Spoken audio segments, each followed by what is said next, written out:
आज की इस वीडियो में हम फिर से एक नया टॉपिक डिस्कस करेंगे और जो लोग भी चैनल पे पहली बार आए हैं वो चैनल सब्सक्राइब जरूर करें और वीडियो को लाइक और शेयर करना न भूलें। यहाँ आपको सभी विषयों का क्वेश्चन और आंसर डिटेल्स में मिलता है जो आपके सभी एग्जाम्स के लिए महत्वपूर्ण है।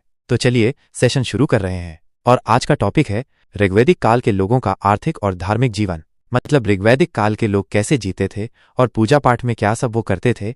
ऋग्वैदिक काल लगभग 1500 ईसा पूर्व 1000 ईसा पूर्व भारत के प्राचीन इतिहास का एक महत्वपूर्ण युग था। ये काल मुख्यतः ऋग्वेद के आधार पर जाना जाता है जो उस समय की जीवन शैली, धार्मिक विश्वासों और आर्थिक गतिविधियों का प्रमुख स्रोत है। आर्थिक जीवन। 1. गृह आधारित अर्थव्यवस्था। लोगों की आर्थिक गतिविधियां मुख्यतः गृह उद्योगों और कृषि पर आधारित थीं। 2. कृषि। कृषि मुख्य पेशा था। जौ, यव और गेहूं, गोधूम प्रमुख फसलें थीं। हल का प्रयोग होता था और सिंचाई प्राकृतिक वर्षा पर निर्भर थी। पशुपालन भी कृषि के साथ जुड़ा हुआ था। 3. पशुपालन। गाय, बैल, घोड़ा, भेड़, बकरी आदि का पालन होता था। गायों को विशेष महत्व प्राप्त था और संपत्ति का मापदंड मानी जाती थीं। 4. व्यापार और विनिमय।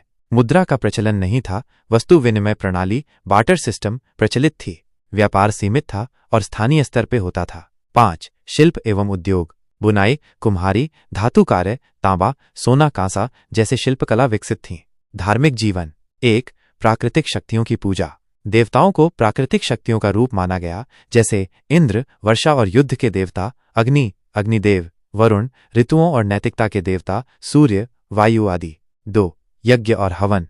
यज्ञ, अग्नि में आहुति देना प्रमुख धार्मिक क्रिया थी। यज्ञों के माध्यम से देवताओं को प्रसन्न करने की कोशिश की जाती थी। 3. कर्मकांडों की प्रधानता।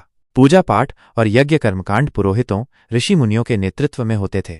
सोमरस का प्रयोग यज्ञों में विशेष रूप से होता था। 4. आत्मा और पुनर्जन्म की अवधारणा नहीं थी। प्रारंभिक ऋग्वैदिक काल में मृत्यु के बाद जीवन, पुनर्जन्म की अवधारणा स्पष्ट नहीं थी। स्वर्ग की कल्पना जरूर थी जिसे सुरलोक कहा गया। निष्कर्ष। ऋग्वैदिक काल का जीवन सादा, प्रकृति प्रधान और सामूहिक था। लोग कृषि और पशुपालन पर निर्भर थे और उनका धार्मिक जीवन यज्ञों व देवताओं की आराधना में केंद्रित था। सामाजिक और धार्मिक जीवन में पुरुष अपनी भूमिका बहुत महत्वपूर्ण थी। कोई डाउट रह गया हो या कुछ समझ नहीं आया हो आपको तो कमेंट करके पूछ सकते हैं या डिस्क्रिप्शन बॉक्स में टेलीग्राम चैनल का लिंक दिया है, उसमें जुड़ सकते हैं। फिर मिलेंगे नेक्स्ट वीडियो में कोई और टॉपिक के साथ।